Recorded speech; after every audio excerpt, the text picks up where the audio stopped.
Hey, call me Louis. This is my spot. LuiSpot. You sit next to your co-author, Midge Wilson. You likewise are responsible for the color complex. You're a social psychologist from DePaul University. Mm-hmm. And may I say, it should be said you're a white person. I'm a white person. Well, there was a time in this country when we might have had some tribunals that would demand that you prove it. We still have it. You're still right. We still have it. She could have one drop in her, you never know. And that's all it would take, That's all it takes. As far as I know. Yes, ask the people who wrote the law. You believe that, first of all, this kind of prejudice exists within the black community. That is my understanding, and especially after working on this book, because Yes. I think a lot of whites don't realize the extent of the prejudice. Yeah. Tell us about your own, how the scales fell from your eyes. You're an academic, and you did a lot of scholarship on this. Tell us. Well, I grew up in the South, and I heard things white people would say, like light-skinned blacks are more intelligent. This is known as the mulatto hypothesis. And it's a very arrogant assumption on the part of whites that if they have some white blood in them, then that makes them smarter because they're more like us. Or you hear other things like dark-skinned black men are more criminally dangerous, more sexually driven. And there are all these crazy myths that exist in the white community about African Americans on the basis of their skin color. Just to stop you for a moment now, we have the proverbial white person walking down the street at night, and coming the other way are black men. Right. Now the question is, who's going to flee to the other side of the street? Right. And in your hypothesis, if those black males are very black, the fleeing will take place with more urgency. With more rapidity. Yes.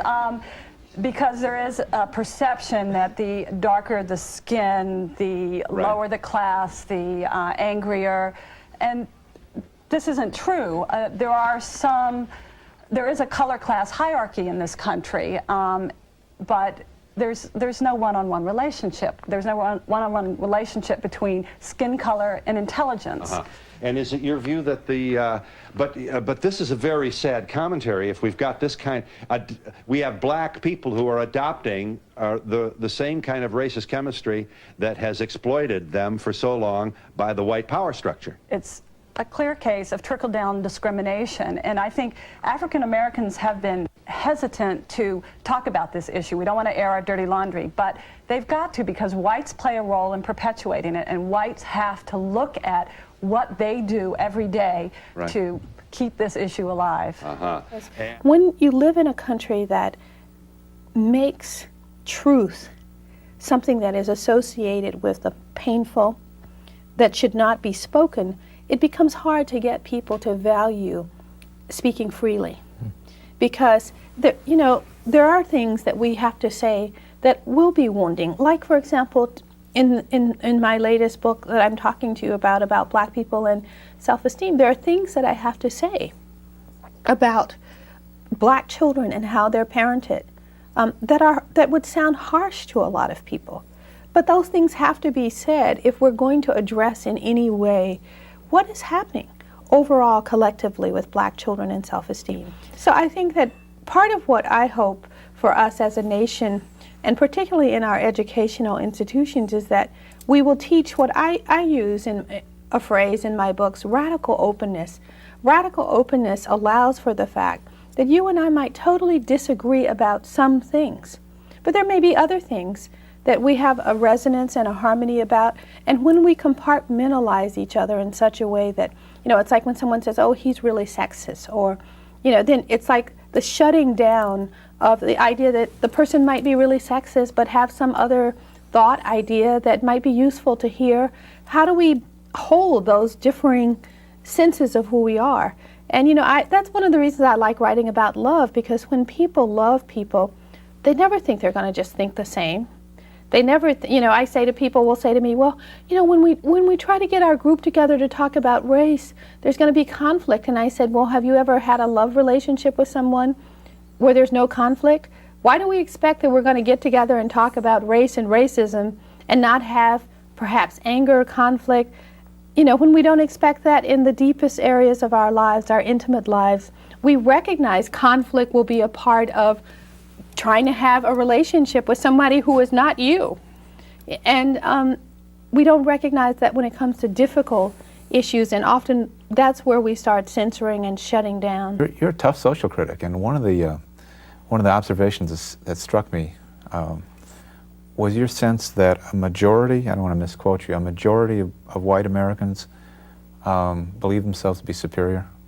Oh, absolutely. But I think the worst part of that is that there are lots of black people who believe ourselves to be inferior. I mean, that's the kind of stuff that I'm talking about in this Black People and Self-Esteem book, that, which is called Soul to Soul. But I think that that's how deep white supremacy is in our nation. That, and often, you know this, Ken, that often white people will meet a black person who completely challenges every racial stereotype that they've ever had. Rather than giving up the stereotype, they create a special category for that person and say, well, you're not like other black people, or instead of saying, my ideas of black people were too narrow or too, and I think that's the tragedy of any kind of prejudicial thinking, that when we confront the circumstance that tells us it's not so, we frequently don't enlarge our sense of things. We actually come up with new ways to protect and defend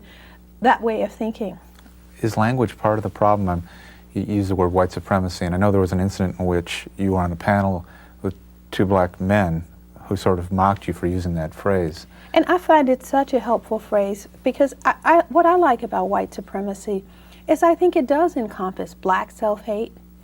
You know, it encompasses, how do you call a little kid who's dark-skinned, who's, washing themselves with bleach? You can't say this kid is a racist in the classical sense of prejudicial views against people of color or black people, and yet somewhere that child has learned that there is something wrong about themselves and they should correct it. And to me, white supremacy is a useful term because it encompasses the fact that we can have a 5-year-old who's looked at enough television in our nation to have an understanding that white is better. Now, that sums it up for this video. Did you like or do you hate what you just watched? Share your thoughts and opinions in the comment section below. I encourage having a proper discussion on matters like this without having me impose my opinions and ideas on this matter. Otherwise, give this video a thumbs up if you liked it. That's the only way YouTube can know this video is so much interesting, and share it out there to more avid viewers just like you. Make sure to subscribe to this channel if you also have not done so, and click the notification bell so as to be notified as soon as I make new uploads on videos just like this. My name is Louis. Until next time, peace out.